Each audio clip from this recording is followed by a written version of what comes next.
Hey bro, so it's been a while since we've caught up and I want to just share something with you. I'm in the process of signing a contract that will pretty much be me saying no to tens, 20s, 30s, 40s of thousands of dollars.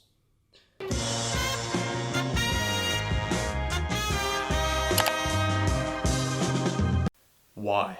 So the reason I'm saying no is because my partner and I, as well as my brother, the three of us together have decided to reinvest all profits, all cash back into the business until month 13 of sales. What are we doing? We are in the eco-friendly wellness and health space on Amazon.com. We are set to launch sometime before the end of this year. Currently, we are in the process of getting legally trademarked and getting distribution letters from suppliers. Now, how does this apply to you? Because you might not be here yet, or you might be a lot further than me, because I'm still pretty new to this. I'm only about a year in of learning Amazon, and I'm in my second year out of high school, so I'm still pretty young. My business partner is 24 and my brother's 23. So I'm the youngest of the group. Now, here's the thing. An entrepreneur that I'm a big fan of, his name's Alex Becker, and he runs Hyros. What they do is they have an ad spend tracker for Facebook ads for people who are spending tens, hundreds of thousands of dollars on ads every single month. Alex Becker is the most woke, trillionaire, billionaire, uncaffeinated, clean diet, black belt jiu-jitsu entrepreneur who has a six-pack all year round. He's phenomenal. You should check him out.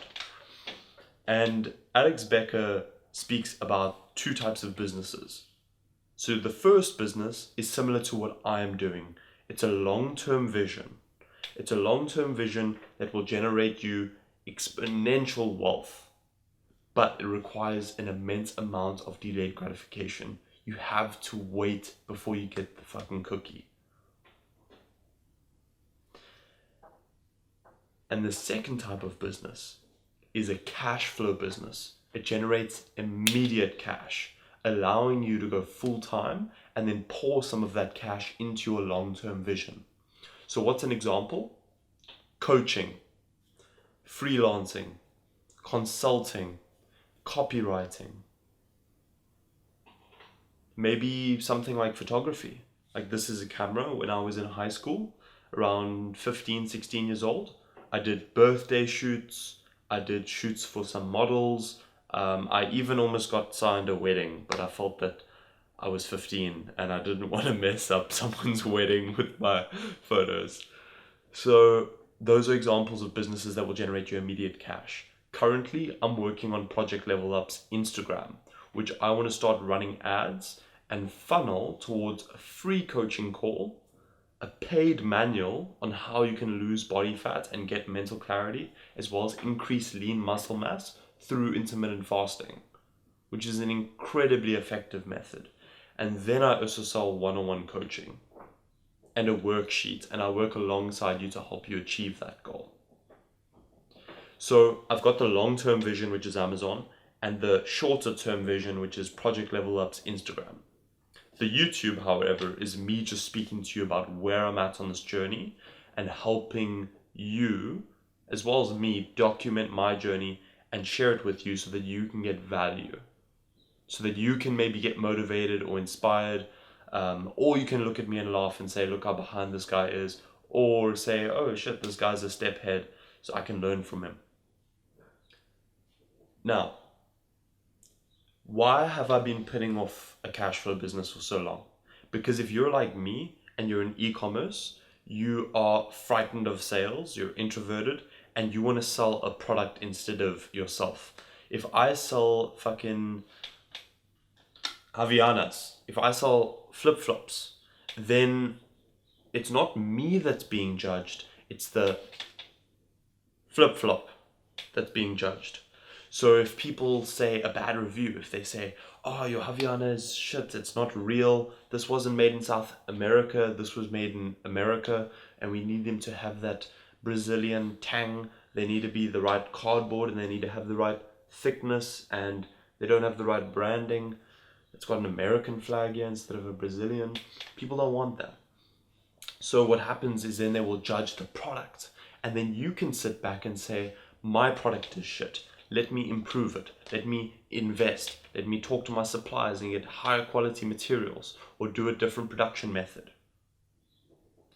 That's the beauty of e-commerce, is not only can you scale, but the product itself that is being judged and assaulted by the marketplace is separate from you. But with a cash flow business, you don't have that separation and you don't have that leverage. You don't have the leverage because you are still selling your time as a coach or a consultant or a videographer, a freelancer. I've got a friend who's doing UX design and website creation. He's still selling his time, but he's getting cash immediately.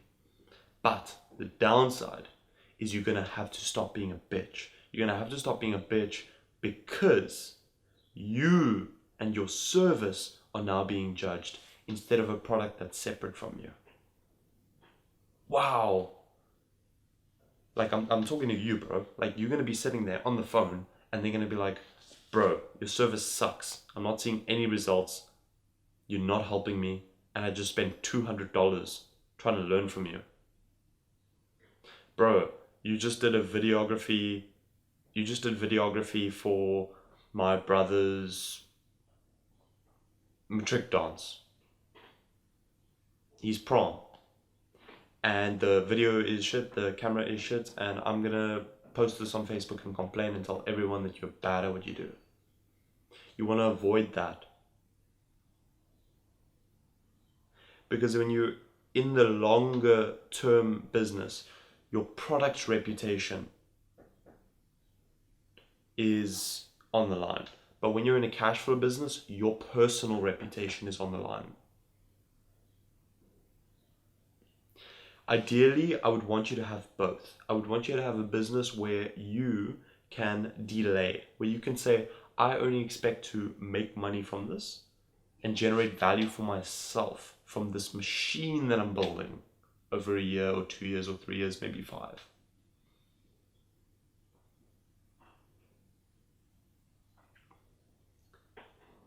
And that machine then becomes autonomous. It will reach a point where this machine that I'm building is generating enormous amounts of money with me spending maybe 2 or 3 hours a day of work. Whereas if I continue with the cash flow business, that might be, 5, 6, 7, 8 hours a day of creating content, of taking free calls, taking paid calls, working on my service. What are people complaining about? Dealing with payment processes, cash isn't coming through, setting ads, retargeting those ads, so much headache. And then what I could do is maybe outsource some of my work. I can pay for someone to take sales calls with me. I can pay for someone to run ads for me. But then that's more headache because I need to oversee all of that. I don't have softwares like I do with Amazon. I don't have the leverage of Amazon and all of its tens of thousands of employees. So I hope that you gain something from this. Cash flow business, now. You selling your service, you selling your time. Your reputation's on the line. Versus a delayed business that has leverage, whether it's e-commerce or you're selling a software. Something like that, where you're selling a product that isn't tied to a time, that you can build the product into something powerful, and you can then build a traffic to that product. We get a ton of traffic on Amazon. We also get a ton of traffic on Instagram and through email lists. Build a great product, great traffic, delay the gratification, and all the profit you make reinvested over a year, 2 years, 3 years, and then build a cash flow business where you can benefit immediately and your margins are low. Because if I do a one-on-one coaching call with you, what is the expense? The expense might be the cup of coffee that I sip while talking to you, but I'm not going to be paying for a product. I'm not going to be paying for much, except for ads, I guess. You are going to be paying for ads. Now, I hope you gained something from this video. It's been a long time since we've spoken, and it's an exciting journey. So I cannot wait to share more with you as we go through this. I'm currently working a lot on my Instagram, so you're probably going to see a little bit more short form content on the YouTube channel. And to everyone who's new, welcome. This is probably episode 4 or 5 of the $0 to $89,000 per month. And yeah, if there was any noise in the background, we have plumbers here currently, so I'm not going to apologize for that, because they are doing their job, unlike you, and they are adding value to society by helping my house. So sorry for the noise. There we go. Thank you so much for watching. Have a great day further, and we'll keep in touch.